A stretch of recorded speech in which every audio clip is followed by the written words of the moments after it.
It must be understood that I am not now discussing the relation of these creeds to truth, but, for the present, solely their relation to health. Later in the argument I hope to attack the question of objective verity. Here I speak only of a phenomenon of psychology.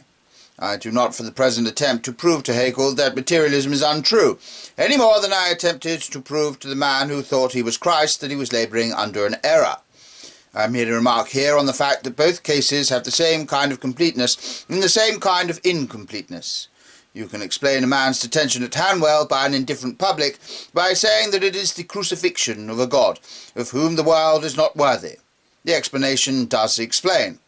Similarly, you may explain the order in the universe by saying that all things, even the souls of men, are leaves inevitably unfolding on an utterly unconscious tree, the blind destiny of matter. The explanation does explain, though not, of course, so completely as the madmen. But the point here is that the normal human mind not only objects to both, but feels to both the same objection. Its approximate statement is that if the man in Hanwell is the real God, he is not much of a God.